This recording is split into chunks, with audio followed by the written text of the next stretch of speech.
સો એવું શાસ્ત્રમાં કહેવાનું છે કે બ્રહ્માએ આખી સૃષ્ટિની રચના કરી છે. અને બ્રહ્માજી જ્યારે સૃષ્ટિની રચના કરી રહ્યા હતા પછી બધા દેવો ભેગા થયા કે આપણે કેવી રીતે આખું આ ચક્ર ચલાવશું.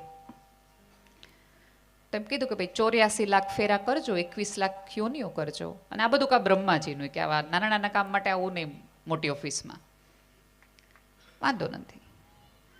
બ્રહ્માજીએ સરસ 84 લાખ ફેરાને અલગ અલગ અલગ યોનિમાં પરિવર્તિત કરી દીધા. અમુક એવા જીવો બનાવ્યા કે જે માત્ર ઈંડામાંથી જન્મે, અમુક ગર્ભમાંથી જન્મે, અમુક પરસેવામાંથી જન્મે, અમુક માટીમાંથી જન્મે. અલગ અલગ અલગ પ્રકારના જીવોની કલ્પના કરી અને આખી વાત કરી. અને પછી આખો પ્લાન છે એ વિષ્ણુ પાસે આવ્યો અને એમ કીધું કે જુઓ આવી આવી રીતે બનાવવાનું છે.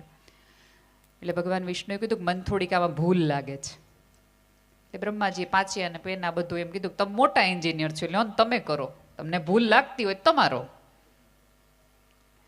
ત્યારે વિષ્ણુ ભગવાને 21 લાખ યોનિમાં જે પક્ષીઓ અને પંખીઓ બનાવ્યા હતા કે જે ઈંડામાંથી આવતા હતા એ પ્રજાતિમાંથી લોભ લઈ લીધો. તમે જુઓ તમારા આંગણામાં તમે ગમે એટલા ચણ નાખો, એનું પેટ હોય એ ખાઈ શકતું હોય ને એટલું જ ખાય. તમને કોઈ દિવસ એવું સાંભળ્યું બે ચકલીઓ આવીને થોડીક પોતાની અરે પ્લાસ્ટિકનું જબલું લેતી આવીને ચણ પાછા ઘરે લઈ ગઈ? નહીં, કારણ કે ભગવાને એમાંથી લોભ લઈ લીધો છે. પક્ષીઓની જાતિમાંથી, વૃક્ષમાંથી મોહ લઈ લીધો. તમને ક્યારેય તમે કેરી ખાવા જાઓ ને કેરીના ડાળ ખાય તમને થપાટ મારીને એમ કીધું કે તે પાણી પાયું તે કેરી ખાવા આવ્યો? નહીં. જો ભગવાને એમાં વાચા મૂકી હોત તો દરેક આંબો તમને એમ કહેત કે તમે પાણી પાયું હોય તો કેરી ખાજો, બાકી અહીંયા હલાવતા નહીં હો. એટલે આખું સૃષ્ટિની અંદરથી આંબામાંથી કે કોઈ પણ પ્રકારના વૃક્ષમાંથી ભગવાને મોહ લઈ લીધો. એટલે કોઈ પણ વૃક્ષ તમને બધું જ આપે, લે કાંઈ નહીં, તમને માંગે નહીં. અને પશુમાંથી ઉપરવાળાએ વાંચા લઈ લીધી. તમે વિચાર કરો, તમે તમારા ઘરે મહેમાન આવ્યા હોય અને તમે તો બધા પશુપાલનવાળા છો અને તમારી ગાયને તમે ઘાસ ન આપો ને વાતુમાં રહી જાઓ અને સાંજે તમે દોવા જાઓ ને ગાય તમને ભટ દઈને પાટું મારે તો તમારા મહેમાનમાં તમે તો વાતુમાં રહી ગયા, તમને ક્યાં ખાવા દીધું હતા હેલા એવા દોવા માટે? એવું ગાયે તમને ક્યારેય નથી કીધું. કારણ કે ઉપરવાળાએ સમજીને એની અંદરથી તમામ પશુઓ આગળથી વાચા લઈ લીધી કે તમે ગમે એટલું કામ કરો, ગમે એવા અન્યાય કરો, એ તમને કશું બોલે નહીં. એટલે ઈશ્વરે પંખીમાંથી લોભ લીધો, વૃક્ષમાંથી મોહ લઈ લીધો, પ્રાણીમાંથી વાચા લઈ લીધી અને માણસમાંથી સંતોષ લઈ લીધું. તે દુના 84 લાખ ફેરામાં હું ને તમે આમ ને આમ આટા માર્યા રાખીએ છીએ આખા ચક્રની અંદર. સંતોષ આપણા બધામાંથી લઈ લીધો એટલે પછી આપણે શું થયું? દરેક વ્યક્તિ માટેથી આપણે જુદા જુદા પ્રકારને વિચાર આવ્યા. ઘણી વખત નવી પેઢીના અહીંયા જે બાળકો હશે અથવા તો યંગસ્ટર હશે ને તમે એમ કીધું હોય કે ભાઈ અમારે આવી રીતે આપણું મંદિર છે ને 100 વર્ષનું કરવું ને આમ કરવું ને, તો એટલે તમને જુદા જુદા કારણો આપ્યા હોત. એક વખત રાજા અકબર છે, એણે બિરબલને પૂછ્યું કે આ તમે બહુ ભગવાન ભગવાન કરો, આ ભગવાન કરે હું? ઈ કે એવું બિરબલને પ્રશ્ન પૂછ્યો. એટલે બિરબલ વાકચતુર્યવાળો બુદ્ધિશાળી માણસ હતો. એણે એવું કીધું કે તમને બહુ એવું લાગે જ નહીં કે આવા નાના નાના પ્રશ્ન તમારા મન ન પૂછવા જોઈએ કે ભગવાન શું કરે, ભગવાન શું કરે. એ કે આવા નાના પ્રશ્નોના જવાબ તો મારા પાડોશમાં રહેતો એક સાદો કુંભારનો દીકરો છે ને એને તમે પૂછો ને કે ભગવાન શું કરે તે તમને કહી દે. હવે રાજા હમહમી ગયા હતા, કારણ કે આખા રાજ્યની અંદર દરબારની અંદર એને જવાબ આપવાની ના પાડીને એમ કીધું કે ઓલો છોકરો જવાબ આપશે. હવે ઓલો છોકરો તે બિરબલનો પાડોશી એટલે કે જેવો તેવો તો હોય નહીં. બીજે દિવસે રાજમાં એને બોલાવવામાં આવ્યો છોકરાને. કઈ છોકરા ભગવાન શું કરે? એટલે છોકરાએ બે હાથ જોડીને એમ કીધું કે નેક નામદાર, તમે મને પ્રશ્ન પૂછો છો એ મારી પરીક્ષા લેવા માટે પૂછો છો કે તમને જ્ઞાન વસાત એવું થયું છે, જીજીવિષા થઈ, તમને મારી અંદર જિજ્ઞાસા પ્રગટી અથવા તમને જાણવાનું મન થયું કે ભગવાન શું કરે? અને કાલનો ઓલી તમાચો તો મગજમાં હતો જ, તે થોડાક લાલ ઘૂમતો હતા. એ કે નાના તું ચિંતા ન કર, મારે તને કઈ પરીક્ષા તારી લેવાની નથી, તો પરીક્ષામાં કદાચ નાપાસ થઈશ તો તને કઈ મારે સજા કરવાની છે એવું નથી. એ કે તો તમે મને શું કામ પ્રશ્ન પૂછો છો? એ કે મારે જાણવું છે કે ભગવાન કરે શું.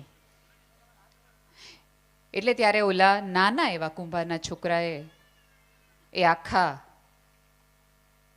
સલ્તનતના માલિકને એવું કીધું કે જો તમે જિજ્ઞાસાવશ પૂછતા હો તો તમે શિષ્ય ગણાવ, તમે મારી પરીક્ષા લેવા માટે પૂછતા હો તો તમે મારા ગુરુ ગણાવ, પણ તમે મને એવું કીધું કે તમે પરીક્ષા લેવા માટે નથી પૂછતા એટલે તમે શિષ્ય કહેવાઓ.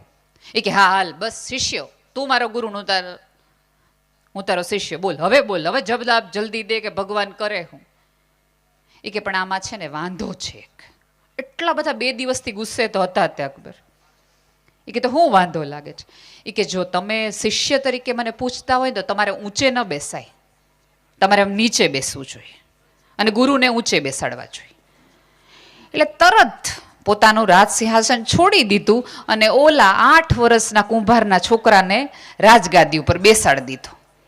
એ કે હવે બોલ ભગવાન શું કરે? એ કે ભગવાન આ કરે, ઘડીના 6થા ભાગમાં આખા સલ્તનતના રાજાને નીચે બેહાડી દે અને સામાન્ય કુંભારના છોકરાને રાજગાદી ઉપર બેસાડી દે. આ ભગવાન કરે.